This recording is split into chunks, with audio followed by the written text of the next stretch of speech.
नमस्कार, खबरनामा हरियाणा देख रहे सभी दर्शकों का बहुत बहुत स्वागत है। आपके साथ मैं मुस्कान और फिलहाल हम मौजूद हैं कलाकृति भवन कुरुक्षेत्र में और आपको बता दें कि 5वें हरियाणा अंतर्राष्ट्रीय फिल्म समारोह का आयोजन किया जा रहा है। और ये भी बताते चलें कि इस फिल्म समारोह का आयोजन हरियाणा कला परिषद और Sanskrit society for art and culture development द्वारा संयुक्त रूप से आयोजित किया जा रहा है। और समारोह के बारे में कुछ चर्चा करने के लिए हमारे साथ जुड़े हैं प्रोफेसर संदीप मान सर। सबसे पहले तो आपका बहुत बहुत स्वागत है।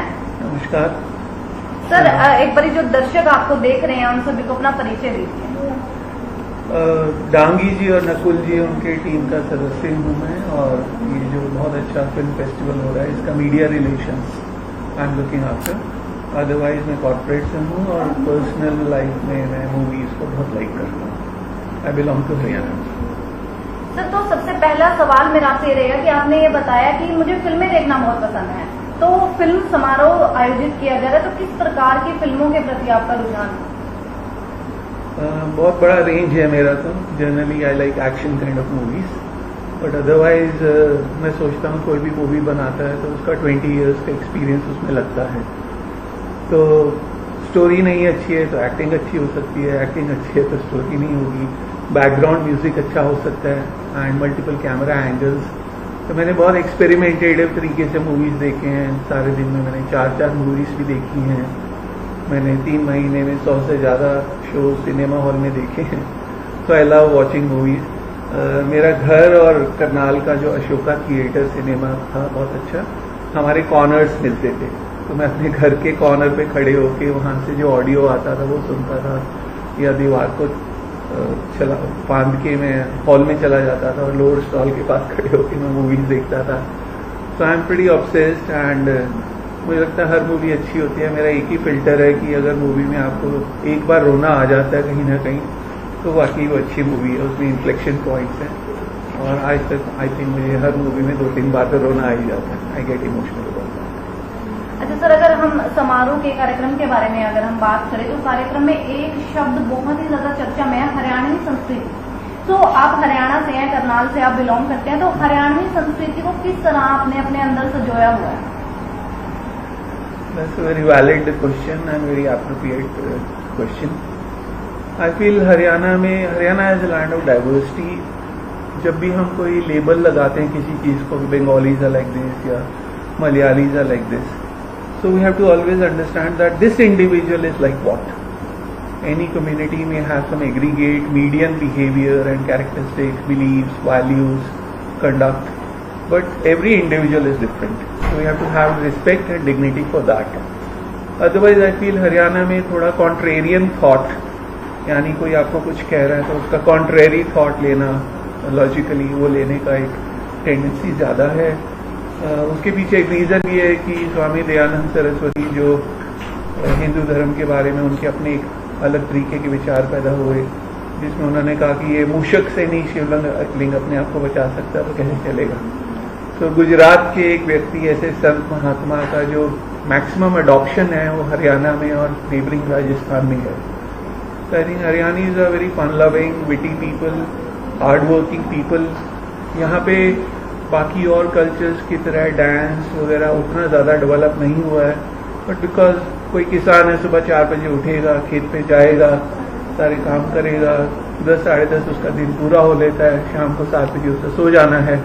So he doesn't have that much of leisure as in say Bihar or southern India, etc. So culture I think has to be seen not only in the sense of dance, music, etc., folk songs. Culture is also to be seen in the way we live our life. So most of the Haryanvis are vegetarians, they believe in God and they believe in good values. They don't believe in rituals mechanically.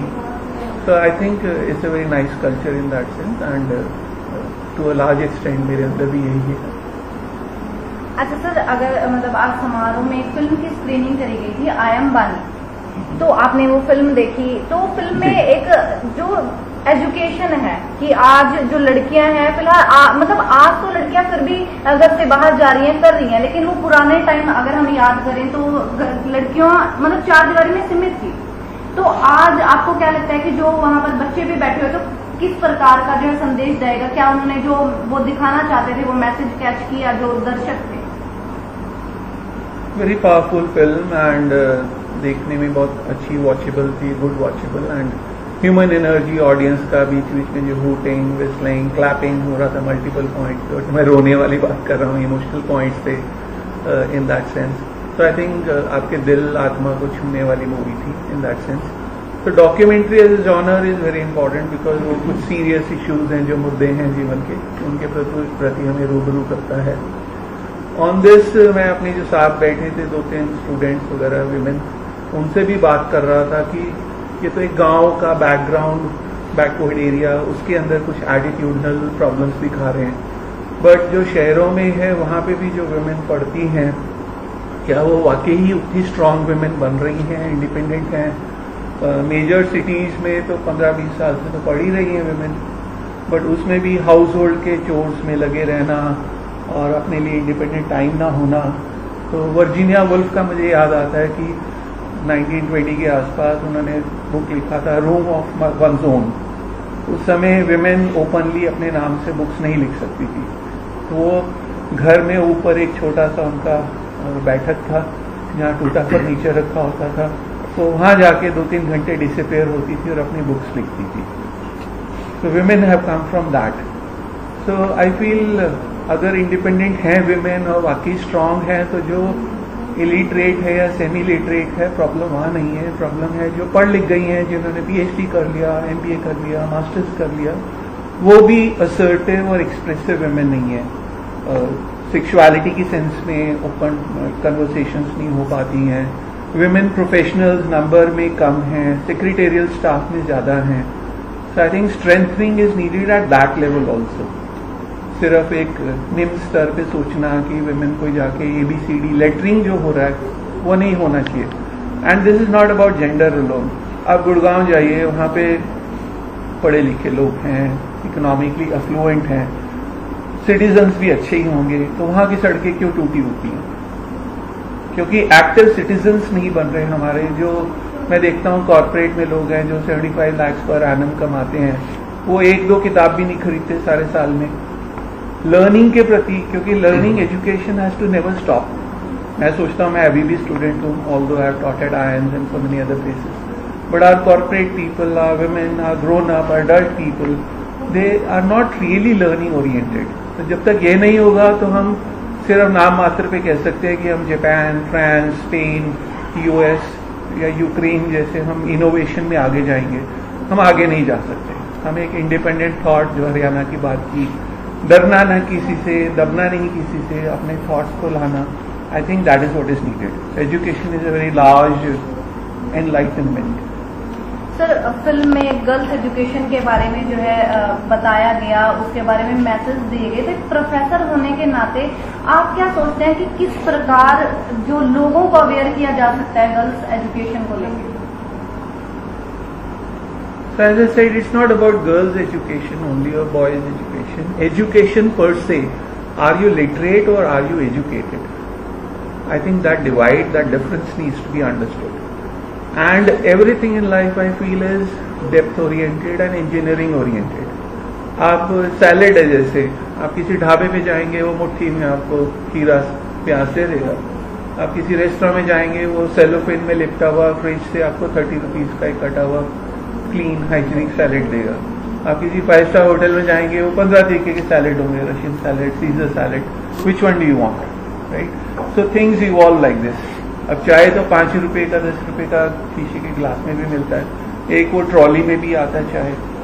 तो जब तक हम evolve नहीं बनेंगे, यानी connoisseur is the mean for that, experts. तो movie watching में भी हमें कॉनज़ियर बनना पड़ेगा.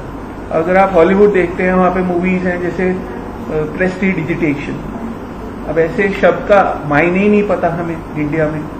वहाँ पे ना सिर्फ मायने पता है, they have made a movie on that. They make very sensible, substance-oriented movies on situations of life. यहाँ पर सिर्फ उसका एक कैरिकेचराइजेशन होता है, सुपरफिशियल टचिंग होता है. इस मूवी में भी शायद हमारा क्राउड ऐसा है, तो टुवर्ड्स द एंड एक मजाक सा बना दिया गया, उसको एक क्लाइमेक्स देने का कोशिश किया गया कि एक बच्चा है, वो 4th क्लास तक पढ़ा है, वो 8th क्लास का एग्जाम दे रहा है, तो उसको एग्जाम होगा, एग्जाम में 5-6 एग्जाम दे रहा है, उसे फीवर हो गया, तो they try to develop a connect, but कहीं पे वो शैलो भी हो गई. सो आई फील मूवी को देखने का ढंग, मूवी का जो एडिटिंग का सीन कैसे है, जैसे आप लोग शायद मास कॉम के स्टूडेंट्स हैं, तो रात का सीन कैसे शूट होता है, उसके अंदर इंजीनियरिंग कैसे है। And Bollywood also has had many experts. आजकल तो बहुत टेक्नोलॉजी है, मल्टीमीडिया एडिटिंग वगैरह है, बट पहले जो गुरुदत्त वगैरह के टाइम थे, देवानंद के टाइम थे, राज कपूर जी के टाइम थे, उन्होंने क्या क्या इनोवेशन से सिंपल चीज़ों के साथ क्या क्या बनाया है एंड स्पेशल इफेक्ट्स क्रिएट किए हैं। तभी तो VFX and so many other technology dimensions are there. So I think all of us need to evolve the way we do things. अगर हमारी सेंसिबिलिटी बहुत फाइनर होंगी, अगर हम मोटे तौर पे ना हो, जैसे देश में एक बात होती है कि भारतीय संस्कृति ऐसी है, जब तक आप कई सारे वेद नहीं पढ़े हुए, उपनिषद नहीं पढ़े हुए, उनका मायने नहीं जानते, तब तक आप क्या बात कर रहे हैं, right. Similarly girl child issue जो है एजुकेशन का, सिर्फ स्टैटिस्टिक्स और डेमोग्राफिक्स का गेम नहीं है, उसके अंदर इवॉल्व होना बहुत जरूरी है, फिर उसमें इंडिपेंडेंट थॉट बहुत जरूरी है। इस मूवी में भी लास्ट में जाके उन्होंने गुजराती मीडियम की लड़की है, इंग्लिश के चक्कर में वो बेचारी परेशान हो रही है, जबकि उसे फीवर भी है, उस दिन उसका एग्जाम वो ठीक नहीं हो रहा है, उसके लिए नेचुरल लैंग्वेज नहीं है। तो नकुल जी भी एक दिन बोल रहे थे कि आपकी जो अपनी लैंग्वेज है नेचुरल, उसमें सोचना चाहिए। फ्रेंच लोग हैं, जापानीज हैं, उनकी इंग्लिश में भी एक्सेंट होता है, पर उसका कोई मजाक नहीं बनाता। इंडिया में कोई भी बोलता है उसका स्पेलिंग गलत हो गया है, ग्रामर गलत हो गया है, इतने सारे स्नॉब्स इकट्ठे हो जाते हैं जो उसको रिडिक्यूल करते हैं, मजाक करते हैं। Look at the substance. North India में बहुत ज्यादा ये टेंडेंसी है कि कोई देखने में चॉकलेटी है, गोरा चिट्टा है, टॉल हैंडसम है, या ब्यूटीफुल नैन नक्श हैं, तो वो हीरो हीरोइन मटीरियल है। जबकि मूवीज में हम देखते हैं नाना पाटेकर हैं, कितने तरीके के लोग हैं, जो ओमपुरी थे, जो अपने तरीके से उन्होंने अपना मुकाम बनाया। So I think we should learn to look at the soul of the person, the inner values of the person, not the skin level beauty and stuff. Then I think we can really address these issues. सिर्फ कोई ribbon काट दिया या किसी minister ने एक election में बोल दिया कि ऐसा करेंगे वैसा करेंगे, फिर डिसअपेयर हो गए। There is no project plan किसी भी चीज के अंदर। अगर मैं देश को आत्मनिर्भर करना है, where is a plan for that. US वगैरह आगे क्यों है? क्योंकि वहां हर चीज का एक व्हाइट पेपर बनता है, हर चीज का एक प्रोजेक्ट प्लान बनता है। यहाँ पे सिर्फ अनाउंसमेंट्स होती हैं, there is no project plan in everything. So I believe everything in life needs engineering, और जितना आप इंजीनियरिंग बनेंगे, तो हमारे यहाँ इंजीनियर्स थे तभी ताजमहल या बड़े बड़े जो मंदिर हैं, अशोक का स्तूपा है 2000 साल पुराने हैं, जरा भी उसके अंदर सारनाथ में रस नहीं लगा। हम रिवर्स इंजीनियरिंग से उसको क्यों नहीं ढूंढते कि उसका आयरन कैसे बना है? वही वाली चीज हम सारे अपने करंट स्ट्रक्चर्स में क्यों नहीं लाते? बहुत सारा टेंडेंसी है देश में कहने का कि ब्रिटिश ने ये बिल्ड कर दिया तो चल रहा है, उन्होंने रेलवेज ब्रिजेस कहाँ कहाँ बना दिए, नहीं तो ना चले। बट करंट में जो राइट्स है, हमारी संस्थाएं हैं, कुछ PSUs है, बहुत अच्छा फिनोमिनल वर्क कर रहे हैं। अफ्रीका वगैरह में भी जाके वो प्रोजेक्ट्स करते हैं, मिडल ईस्ट, ईरान, इराक में बहुत प्रोजेक्ट्स करते हैं। तो इंजीनियरिंग है, और इसरो का इंजीनियरिंग बहुत अच्छा है, नासा से टक्कर का है, बट हमारे यहाँ वो एप्रिसिएशन नहीं है। अब कुछ दिन पहले वो थॉमस कप में हमारी टीम जीती, उसका कोई डिस्कशन ही नहीं है। IPL में क्रिकेट के नाम से टोटल इतना सारा डिस्कशन होता है। अब विमेन क्रिकेट है, उसके अंदर ऑडियंस ही नहीं है, स्पॉन्सर्स नहीं है। तो जब तक ये इक्वालिटी नहीं आएगा, डेप्थ में जाना नहीं आएगा, रिस्पेक्ट नहीं आएगा, तो फिर तो 50-100 साल और लगेंगे। तो देखिए, फिल्में जो है संचार का सशक्त जो साधन है, और आज हर कोई फिल्मों में आना चाहता है। तो ये एक अच्छी पहल है कि कुरुक्षेत्र में फिल्म समारोह का आयोजन किया गया। लेकिन आपको आपके पॉइंट ऑफ व्यू से कि कैसे ये जो नए आने वाले जो कदम रखना चाहते हैं विद्यार्थी इस फील्ड में, उनको कैसे सहायता करेंगे? ओके, सो वन इज सिर्फ एक्टिंग नहीं होता है, टेक्निकल लाइन्स होती हैं, हर एक के बारे में पढ़िए। आप कोई हॉलीवुड का मूवी देखते हैं तो शुरू में जब नाम या क्रेडिट आते हैं तो लिखा आता है CSA, स्पेशल एरिया है casting screen association, right, screen writers association. तो हर चीज के लिए इवॉल्व डिप्लोमाज होते हैं, प्रैक्टिकल होते हैं। तो हमें भी मल्टीपल डायमेंशंस में जाना चाहिए। एक्टिंग में भी इफ यू अंडरस्टैंड से आमिर खान वगैरह, दे आर मेथड एक्टर्स। तो आपको मेथड एक्टिंग सीखने का जरूरत है। सिर्फ मुंह उठा के चले गए और किसी ने आपको कह दिया आप हीरो बन सकते हैं और आपको फेम वगैरह चाहिए, लाइफ में I think it's very important to give. यदि मैं गिविंग करता हूँ तो टेकिंग होता है. और बहुत सारे लोग सोचते हैं बस मुझे BMW चाहिए, मुझे अमीर बनना है, मुझे फेमस बनना है. अब बिल गेट्स ने कुछ किया होगा, रतन टाटा ने कुछ दिया होगा, तभी उन्हें कुछ मिला है. तो आप भी चाहे स्क्रीन के मीडियम से या जर्नलिज्म के मीडियम से कुछ दें जिससे सोसाइटी हिल जाए या उसमें संशोधन हो, उसमें अनुसंधान की प्रवृत्ति बढ़े, उसमें डेप्थ में जाने का टेंडेंसी बढ़े, लोगों का हैप्पीनेस लेवल जेन्युइनली बढ़े. तो 5 स्टार का शेफ है, वो कुछ बहुत अच्छा करता है, तभी लोग उसको 2.5-3 लाख 5 लाख का सैलरी देने को तैयार हो जाते हैं. तो develop your expertise and do lot of rehearsals, do lot of research, interact a lot. Don't be कोई का मेंढक, कूप मंडूक जिसे कहते हैं. And be willing to go for changes, experiment a lot with life and travel a lot, interact with a lot with people and read a lot of stuff. Internet के माध्यम से आप लोग तो वो सब पढ़ सकते हैं जो हमारे टाइम नहीं होता था, राइट? एक्सेस नहीं होता था. तो अभी तो है, पर उसको बांचिए, उसको घोट के पी लीजिए. जैसे मेरे नानी जी कहते थे कि कुछ चीज़ों को घोट के पीना होता है.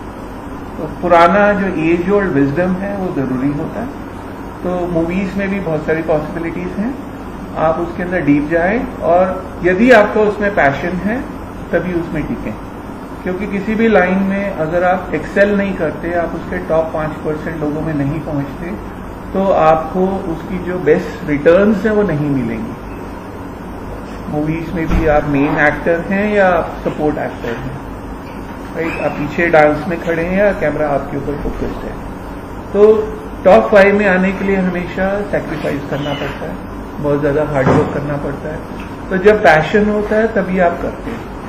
रोड ब्लॉक्स हर लाइन में आएंगे, अड़चने हर लाइन में आएंगे, right? But again if you really like it then go into it. And every line which ever career is open for passionately. That's what I think. तो बहुत बहुत धन्यवाद आपका हमें समय देने के लिए, और हम यही बातचीत करेंगे. बाकी खबरों के लिए आप बने रहिए हमारे साथ. मैं मुस्कान, धन्यवाद.